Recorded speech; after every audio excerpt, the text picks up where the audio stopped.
पता है, जिंदगी के जो सबसे बड़े सबक होते हैं ना, वो अक्सर बहुत ही आम से छोटे छोटे पलों में छिपे होते हैं। आज हम एक ऐसी ही कहानी सुनेंगे, एक पिता और बेटे की कहानी, और एक ऐसे सबक की जिसने हमेशा के लिए जिंदगी बदल दी।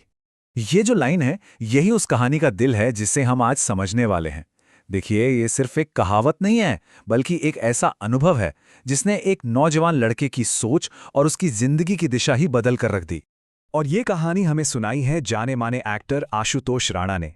ये उनके खुद के जीवन का एक बहुत ही पर्सनल किस्सा है, जहां उनके पिता ने उन्हें एक ऐसा पाठ पढ़ाया जो आज तक उनके साथ है। तो चलिए, कहानी की शुरुआत करते हैं। बात तब की है जब आशुतोष राणा जी 11वीं क्लास में पढ़ते थे। उस दिन एक बहुत ही मामूली सा पल एक बहुत बड़े सबक का मंच बनने वाला था। तो होता यूं है कि राणा जी स्कूल से घर आते हैं और देखते हैं कि उनके पिताजी कुछ मेहमानों के साथ बैठे हुए हैं। पिताजी उन्हें देखते ही कहते हैं, राणा जी, जरा सबके लिए पानी लेकर आइए। सुनने में तो ये एक बहुत ही सीधी सादी सी बात लगती है ना, लेकिन असल में सबक की शुरुआत यहीं से होती है।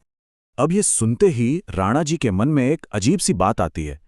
उन्हें लगता है कि अरे, मैं अब बड़ा हो गया हूं, शहर में लोग मुझे जानने लगे हैं, मेरी एक अपनी पहचान है, और घर में जब काम करने वाले लोग हैं तो फिर ये काम मुझसे क्यों करवाया जा रहा है? ये तो नौकरों का काम है।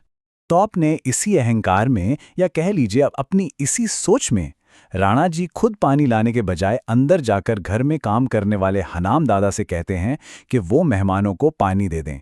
मतलब उन्होंने अपने हिस्से में आए काम को छोटा समझकर किसी और पर टाल दिया। उस वक्त तो पिता ने कुछ नहीं कहा, लेकिन उन्होंने अपने बेटे के मन की बात और उसके अहंकार को भांप लिया था। और अब असली सबक सिखाने का स्टेज तैयार हो रहा था। जब वो राणा को अपने साथ बाजार ले गए, तो मेहमानों के जाने की कुछ देर बाद पिताजी बड़े प्यार से राणा से कहते हैं, चलो जरा बाजार तक हो आते हैं। राणा भी खुश हो जाते हैं, शायद सोचते हैं कि पिताजी कुछ दिलाएंगे। वो बाजार पहुंचते हैं, एक मुरमुरे की बोरी खरीदी जाती है, और ठीक उसी पल कुछ ऐसा होता है जिसकी राणा ने कभी कल्पना भी नहीं की थी। जैसे ही घर के हेल्पर बोरी उठाने के लिए आगे बढ़ते हैं, पिताजी उन्हें रोक देते हैं। वो अपने बेटे की तरफ देखते हैं और कहते हैं, राणा जी, इस बोरी को तुम अपनी पीठ पर लाद लो।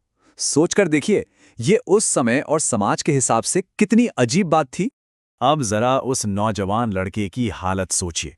एक छोटा सा कस्बा जहां हर कोई एक दूसरे को जानता है। लोग हैरान होकर देख रहे थे कि ये क्या हो रहा है। मालिक का बेटा बोझा ढो रहा है और नौकर खाली हाथ चल रहे हैं। राणा जी शर्म से पानी पानी हो रहे थे, लेकिन पिता की आंखों के तेज के आगे कुछ भी कहने की हिम्मत नहीं थी। तो शर्म और गुस्से से भरी वो लंबी पैदल यात्रा आखिरकार घर पर खत्म हुई, और अब वक्त था उस सबक का जिसके लिए ये पूरी भूमिका बनाई गई थी। घर पहुंचते ही राणा के अंदर तो गुस्से और बेइज्जती का लावा फूट रहा था, लेकिन पिता ने गुस्से से नहीं, बल्कि बहुत प्यार से, बहुत स्नेह से उनके माथे से पसीना पूछा। ये एक पल ही दिखाता है कि इस सख्त सबक के पीछे कितना गहरा प्यार छुपा हुआ था। और फिर उन्होंने वो बात कही जो राणा जी की जिंदगी का, आप कह सकते हैं, मूल मंत्र बन गई। उन्होंने समझाया कि बेटा, ये जो दौलत है, जमीन जायदाद है, ये तुम्हारी ताकत नहीं है। तुम्हारी असली ताकत तुम्हारी अपनी शक्ति, तुम्हारे संस्कारों में है। उनके पिता ने समझाया कि ये संस्कार आखिर है क्या। ये हमारे अंदर की वो समझ है, जिंदगी को देखने का वो नजरिया है जो हमें ऊर्जा, हिम्मत और विश्वास देता है। और फिर उन्होंने इस बात को संस्कार से जोड़ा। उन्होंने कहा कि जो इंसान अपने हिस्से के काम को छोटा समझता है या उससे करने में बेइज्जती महसूस करता है, वो असल में अपने ही संस्कारों को कमजोर कर रहा है। और ऐसा इंसान चाहे कितना भी अमीर क्यों ना हो जाए, वो अंदर से कभी खुश नहीं रह सकता। तो ये तो हुई बचपन की बात। अब देखते हैं कि ये सबक आगे चलकर उनके करियर में, उनकी प्रोफेशनल लाइफ में कैसे काम आया। तो जब Rana ji national school of drama यानी एनएसडी जैसी इतनी बड़ी जगह से पढ़कर मुंबई आए, तो जाहिर है उनके मन में भी हो सकता था कि भाई, मैं तो बड़ा एक्टर बनूंगा, छोटे मोटे काम क्यों करूं। लेकिन नहीं, उन्हें अपने पिता की वो प्रैक्टिकल एजुकेशन याद थी। पिता का वो सबक हमेशा उनके साथ था। उन्होंने अपने ईगो को कभी बीच में नहीं आने दिया। चाहे एक सीन का रोल हो, डबिंग का काम हो, या फिर कोई वॉइस ओवर, जो भी काम मिला उन्होंने उसे पूरे सम्मान और पूरी मेहनत से किया।